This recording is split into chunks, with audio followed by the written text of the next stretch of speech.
Bom, eu estou muito bem acompanhado com dois bonitões que aqui estão, que fizeram e fazem parte da história do humor paulistano. Quem não se divertiu com as tirinhas de Chiclete com Banana, por exemplo, a paixão que eu tenho por aquilo, deu gargalhadas com a revista Geraldão. Os piratas do Tietê ainda estão por aí remando pelos 7 mares, ou um mar só, não importa, e fizeram parte do nosso cotidiano com sátiras, com sarcasmo, e às vezes retratando inúmeras vezes os momentos políticos em que atravessavam o nosso país, que aliás não para de atravessar. Nós vamos conversar com essa dupla que deu cor e humor aos nossos dias. Um deles foi o editor dos quadrinhos durante os anos 80 e 90 e reuniu num livro para lá de Coat o melhor das histórias dos nossos quadrinhos. O outro, responsável pela criação dos lendários Piratas do Tietê, Los Três Amigos e o Overman. Então, boa noite, Toninho Mendes, obrigado por ter vindo. Boa noite, meu brother Laerte Coutinho. Obrigado por ter vindo. Muito boa noite. Boa noite, super querido. Legal estar aqui. Obrigado, obrigado. Você já é freguês, você já está... Pois é. Toninho, você organizou um livro incrível que reúne exatamente isso, né? As histórias dos maiores cartunistas do Brasil, e entre eles o Laerte, lógico. Quais são os outros homenageados? No livro Humor Paulistano estão, além do Laerte, que participou de praticamente todas as revistas, além de ter uma dele, Angeli, Luiz G, Glauco, Paulo, Chico Caruso e Alci, que era o time Os melhores, né? de frente. E, na verdade, o Humor Paulistano conta a história da Circo Editorial. Tá. E você falou de política para abrir o programa, tem uma coisa engraçada, né? Nós estamos comemorando também 30 anos da abertura à política. Tá. São há 30 anos, 85, 84, 85 começou o processo de abertura política. Exato. Existe pelo menos uns 77 livros sobre os 50 anos da ditadura. Provavelmente, o livro que trata do momento da abertura política é o da Circo Editorial. Por quê? Quando a Circo surge, entre as eleições diretas e a abertura política, havia como é, o que era essa abertura, até onde podia, até onde não podia. Um bom exemplo, até para ser curto no raciocínio, tem 2 capas da Circo, que são de 85, 86 e 87, da editora, que são exemplares. Na capa do número 1 do Chiclete com Banana, do Angeli, que é a revista responsável pela editora existir. Você tinha o Bob Cuspe para prefeito.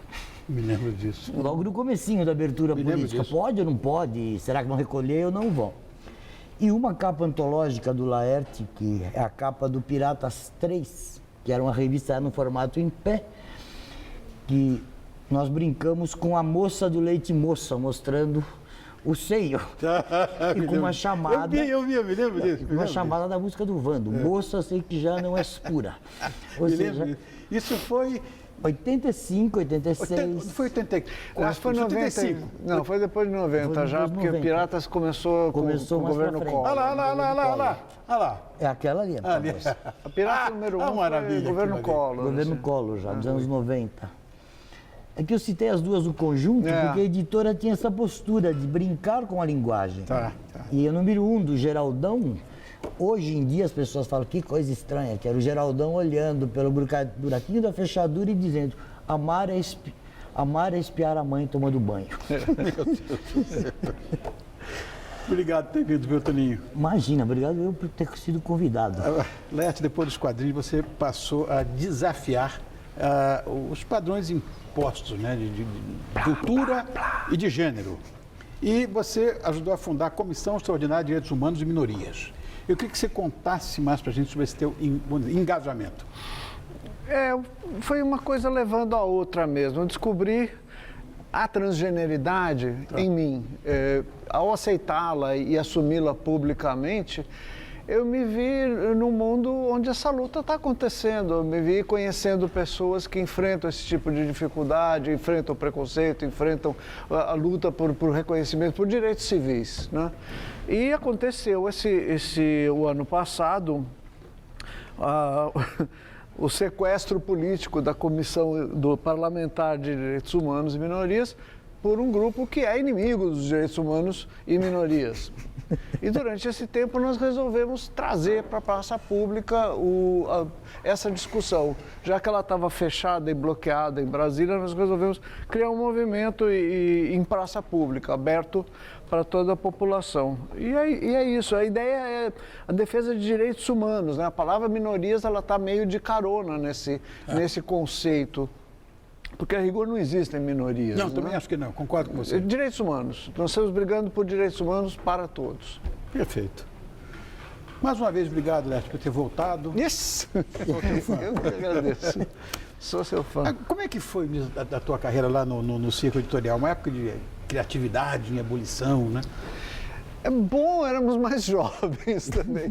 Engraçado que às vezes perguntam como era na ditadura, como foi na ditadura, a censura e tudo. E eu lembro que eu era muito jovem, eu era muito cheia de ideias, de planos e tudo, né? A ditadura estava lá, sim, de fato estava, não era nem um pouco fácil. Mas a gente tinha um ímpeto, né? A gente tinha vontade de construir, criar e fazer tudo. A minha entrada na editora Circo se deveu principalmente à ideia deste maluco aqui que resolveu bancar eu e o Glauco, né? Não só eu, com adiantamentos de direito autoral em cima de coisas que a gente não estava nem fazendo ainda. Que coisa maravilhosa. Isso é que e que me possibilitou me jogar com tudo. O que acontece assim, eu cito muito o chiclete com banana. O chiclete com banana tem um elemento surpresa de banca. A gente fez uma tirada de 50 mil trabalhando com a ideia de vender 15. O chiclete vendeu 28, o 2, 37, o 3 teve que aumentar a tiragem. Então o que acontece? O chiclete abriu uma perspectiva nova e o Laerte e o Glauco eram pessoas muito importantes na ideia da editora, porque eu já tinha editado o livro dos dois e a gente abriu uma espécie de conta corrente meio mágica, que o Laerte está dizendo, que eles recebiam, tinha uma retirada mensal em função de trabalhos futuros. Isso permitiu que o Laerte realmente... Permitiu que eu saísse dos trabalhos que eu estava, que era a Gazeta Mercantil, e fosse para isso, que era o que eu queria fazer mesmo, né? E aí tem uma outra coisa importante, tanto na minha opinião, tanto no Laerte, como no Angeli e no próprio Glauco. Como todo mundo tinha uma história de ditadura e estava muito amarrado a empregos, a Circo...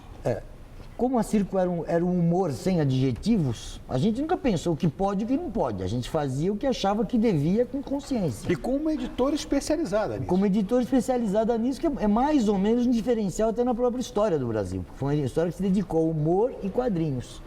Essencialmente, porque era diferente do quadrinho de super-herói, do quadrinho do fantasma, do quadrinho de terror. A gente fazia uma sátira... muito política, né? Muito política, que era decorrente da prática de jornalismo também. Todos os autores da Circo, de alguma forma, trabalharam na imprensa como editorialistas, como charge, sempre mexendo com política de alguma forma, né? Uhul. E de alguma forma as pessoas da Circo trabalharam em dois veículos que são muito importantes entre a ditadura e a abertura, na minha opinião, que é o jornal Movimento, tá certo, onde eu estreitei relações com o Chico, com o Paulo Alci, e o jornal Versus, que era feito pelo Marcos Faerma. Então a gente tinha um treino de lidar com censura, o que podia e o que não podia. Isso que o Laerte fala é muito importante, que de alguma forma, atrelado ou não a algum movimento político, todas as pessoas da Circo tinham experiência jornalística grande e tinham uma postura política. Porque, na verdade, você olhando à distância o livro da Circo, esse livro que tem uma boa antologia e conta as histórias da revista, você percebe que o conjunto de desenhistas da Circo mexia com três coisas: costume, a política com uma certa descompostura em relação a tudo. Por exemplo, o 68, que era uma brincadeira com a esquerda, e uma outra coisa que era muito sacralizada, as avessas, que era a coisa da droga, do rock, do cara ser muito louco. Em cima disso também as revistas brincaram em cima, entendeu? Ou seja, era um desrespeito generalizado a determinados códigos. O Angeli tem uma charge antológica que está no Chiclete, uma história em quadrinho de 8 tiras que eu sempre cito, que é bem um exemplo de como é que é a visão. A gente tinha uma noção do que era droga, era o mundo aquele. Que o namorado ainda fala, Agora, puta, vamos transar? Não, agora eu preciso tomar mais um. Mas vamos transar? Não, agora eu preciso fumar um. Vamos transar? Não, agora eu preciso cheirar um. Aí o cara explode, ele fala assim, é o quarto namorado que eu perco esta semana. É uma coisa que pega tudo, pega a mulher, a droga, o sexo, outra coisa. Sem ser uma crítica. Sem dúvida. Não é uma coisa moralista de droga, entendeu? Agora, Laerte, algumas dessas histórias são retratadas, ótimas histórias que são retratadas no livro. Eu queria que você comentasse pra gente, por exemplo, com a ajuda do Toninho, claro, aquela história Fadas e Bruxas. Essa história eu dediquei ao Luiz G, não por acaso, porque o Luiz G iluminou o meu modo de fazer essa história. O modo como o G constrói a narrativa, a gráfica, me influenciou muito. Assim. Fora isso, também tinha o modo como Harvey Pekar, que é um cartunista americano, que deu origem àquele filme, American Splendor e tal. É ótimo. Eu estava super influenciada e querendo fazer alguma coisa nesse campo da narrativa solta, sabe, com um roteiro sem tanta necessidade de começo, meio e fim, assim.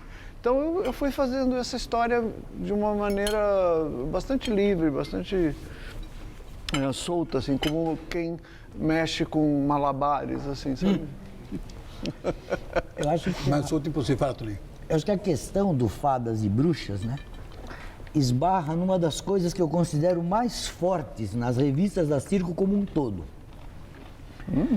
Porque naquele momento da virada da década de 80, as mulheres mudaram muito de posição. As mulheres deixaram de ser presas e passaram também a ser caçadoras. Tem uma mudança muito forte de postura. Então, o Angeli trata disso de uma maneira maravilhosa em alguns cartoons.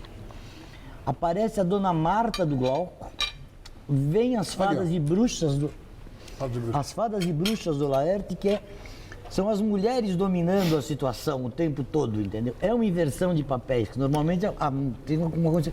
A mulher aí entra como elas pegam o personagem, né?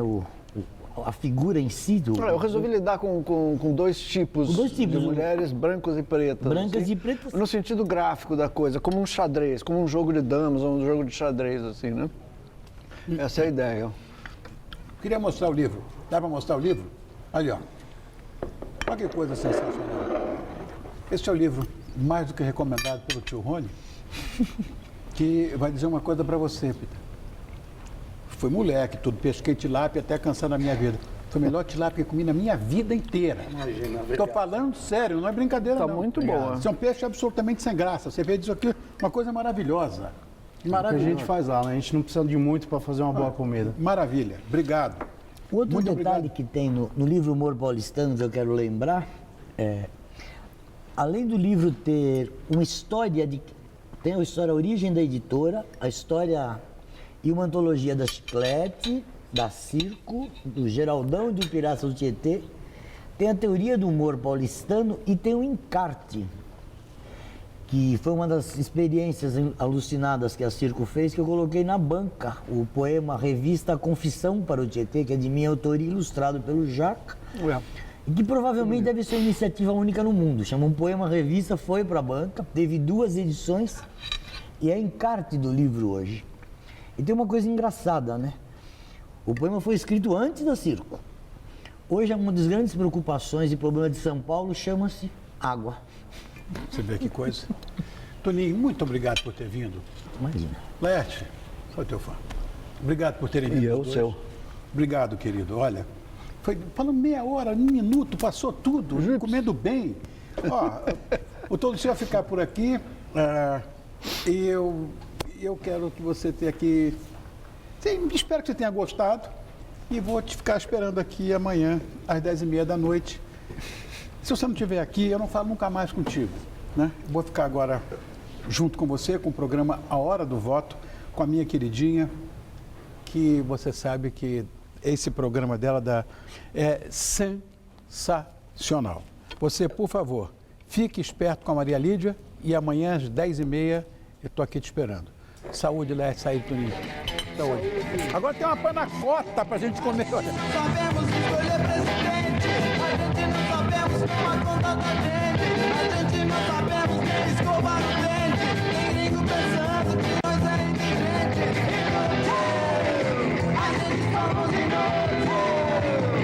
Visite um quiosque que vende hot dogs temáticos para o Mundial com o Hoje Tem. Nesta quinta, 11h30 da noite. Assista agora. Hora do Voto.